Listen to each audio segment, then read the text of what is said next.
Assalamualaikum dan salam sejahtera kepada penonton yang sedang beristirahat bersama keluarga tersayang. Bertemu kembali dalam program Lensa Global yang akan membawakan anda perkembangan semasa dan terkini yang berlaku di seluruh pelosok dunia.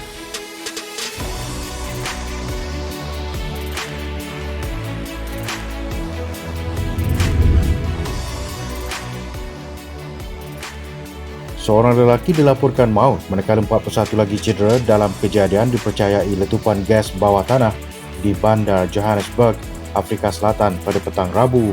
Jurucakap Pengurusan Kecemasan Johannesburg, Robert Molotzi, dalam ciapan di Twitter memaklumkan mayat mangsa ditemui ketika operasi dijalankan di kawasan letupan pada malam kejadian. Punca letupan terbabit masih belum diketahui, tetapi ramai mendakwa kejadian disebabkan berlaku kebocoran gas bawah tanah.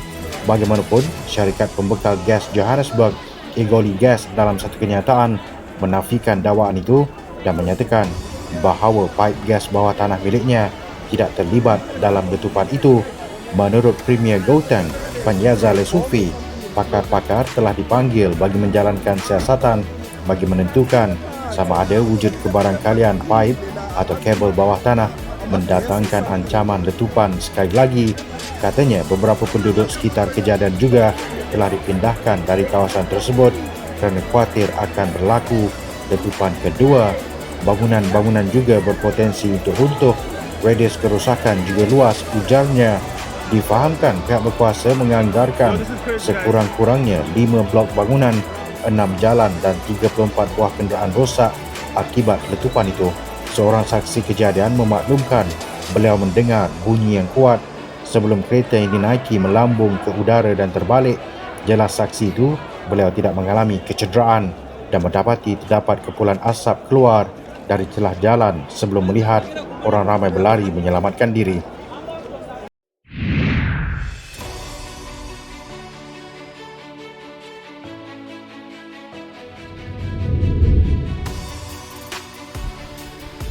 Kes tembakan rambang di pusat bandar Auckland, New Zealand pada Khamis menyebabkan 3 maut dan 6 lagi cedera.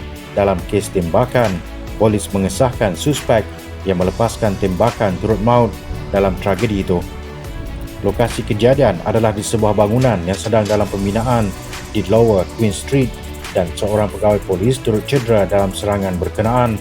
Suspek melepaskan tembakan ke arah polis ketika berada dalam bangunan terbabit, kata polis dalam satu kenyataan. Tambah polis, kes tembakan di jalan yang sibuk di tengah bandar itu kini dalam keadaan terkawal dan disifatkan sebagai kes terpencil tanpa sebarang ancaman kepada keselamatan negara. Polis turut menggesa orang ramai untuk mengelak kawasan itu atau tidak keluar dari kawasan dan bangunan masing-masing. Tembakan dilepaskan ketika banyak pasukan bola sepak sedang berkumpul di New Zealand bagi menghadiri Piala Dunia Wanita FIFA. Perdana Menteri Chris Hipkins berkata pertandingan bola sepak itu akan diteruskan mengikut perancangan, selain menambah bahawa tembakan hanya dilakukan seorang suspek dan polis tidak mencari sesiapa lagi yang disyaki. Kes ini didapati tidak memotifkan politik atau ideologi tertentu dan tiada ancaman terhadap keselamatan negara yang memerlukan New Zealand mengubah tahap ancaman keselamatan negara, katanya dalam taklimat media di televisyen. Datuk Bandar Auckland, Wayne Brown, berkata beberapa jalan di Auckland ditutup dan semua perkhidmatan feri ke bandar itu dibatalkan manakala bas yang menggunakan jalan tertentu di dalam bandar diubah laluannya. Polis berkata suspek lelaki yang bersenjatakan senapang patah jenis pump gun bergerak menerusi tapak pembinaan dan selepas tiba di tingkat atas, dia menyorok dalam kolong lift. Beberapa tembakan kedengaran dari lokasi terakhir suspek sebelum dia ditemui mati. Butiran sebenar mengenai apa yang berlaku mungkin sedang dirungkai dan pihak polis akan terus memaklumkan perkembangan semasa, katanya. Sementara itu, Wisma Putra mengesahkan tiada rakyat Malaysia dilaporkan terbabit dalam kes tembakan rambang yang berlaku di Quay Street, Auckland, New Zealand pada Khamis.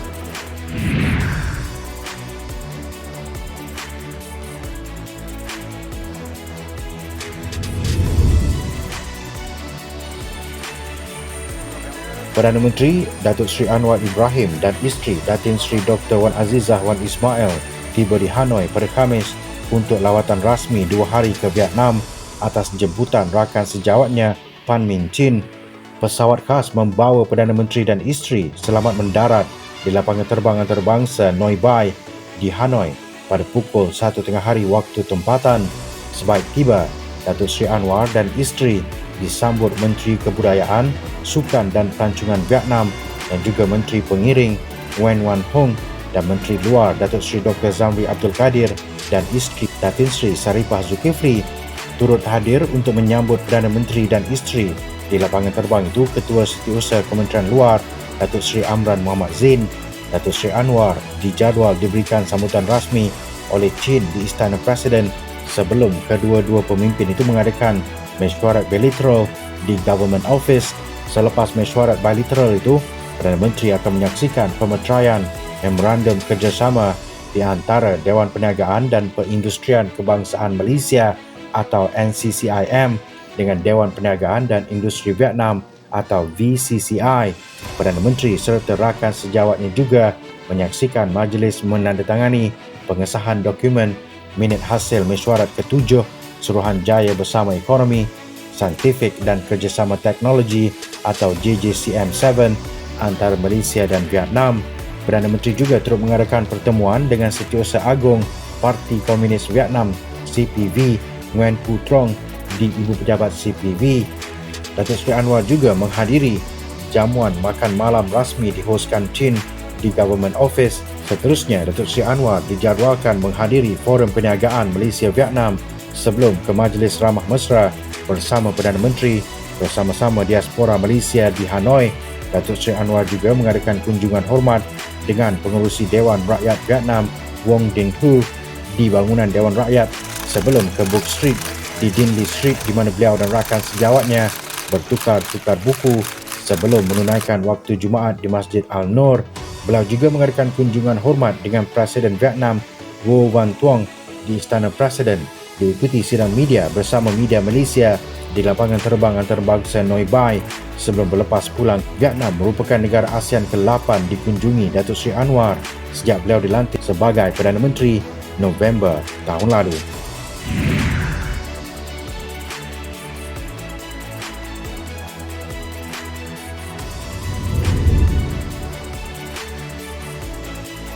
Sekurang-kurangnya 16 mangsa terbunuh dan ramai lagi dikhawatiri tertimbus susulan tanah runtuh di sebuah perkampungan pergunungan di negeri barat India, Maharashtra selepas hujan berterusan di wilayah itu, kata pegawai di negeri terbabit.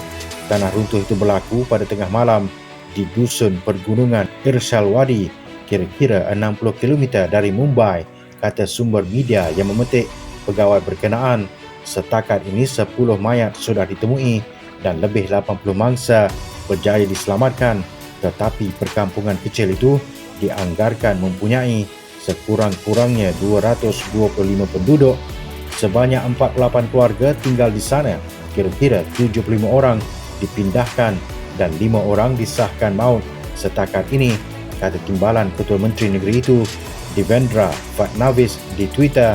Laporan awal menyebut kira-kira 100 orang dikhawatiri terperangkap di bawah runtuhan dan pekerja penyelamat bergelut dalam hujan lebat untuk mencari mangsa yang terselamat ketika keluarga mereka menunggu berita mengenainya di kaki gunung. Sukar untuk membawa jentera berat masuk ke sini kerana laluan sepanjang 2.8 km agak sempit dan struktur tanah rapuh, kata pegawai Pasukan Bertindak Bencana Kebangsaan SB Singh kepada saluran akhbar Indian Express. Ketua Menteri Eknath Shinde yang berada di lokasi memberitahu pemberita sukar untuk mendapatkan angka tepat mengenai jumlah mangsa yang terperangkap. Hujan tanpa henti menyebabkan sekolah ditutup dan mengganggu perkhidmatan keretapi di seluruh Maharashtra yang juga negeri terkaya di India. Beberapa daerah di negeri itu merekodkan hujan lebih 100 mm pada Rabu dengan lebih banyak hujan lebat diramalkan dalam tempoh 24 jam seterusnya. Menurut Jabatan Kaji Cuaca, minggu ini Sungai Yamuna melimpahi tebing dan air sampai sehingga tembok di perkarangan Taj Mahal buat kali pertama dalam tempoh 45 tahun, sehingga beberapa monumen bersejarah dan taman mengelilingi bangunan kurun ke-17 itu.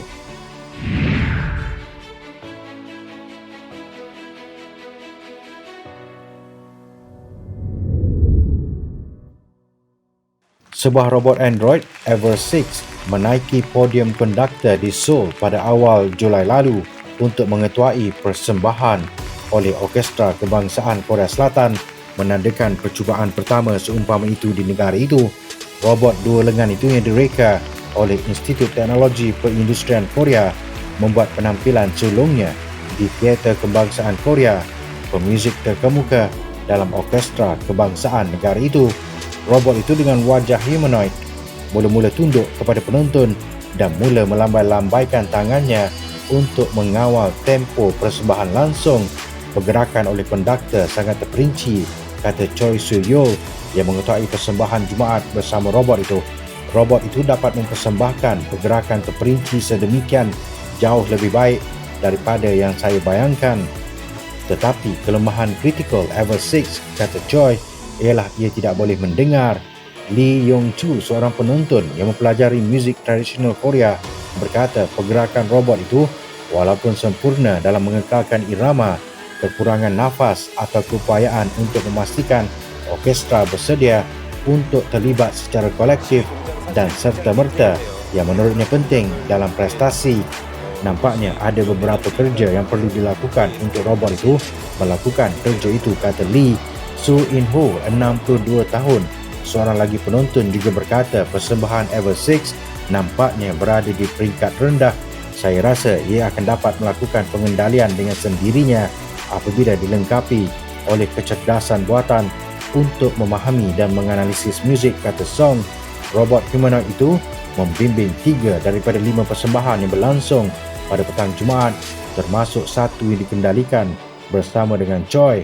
Ia adalah bacaan yang menunjukkan bahawa robot dan manusia boleh wujud bersama dan melengkapi antara satu sama lain dan bukannya satu menggantikan yang lain, kata Choi selepas konsert itu. Untuk itu sekian saja Lensa Global pada minggu ini. Pastikan anda terus bersama dengan kami pada minggu hadapan waktu yang sama hanya di Bernama TV.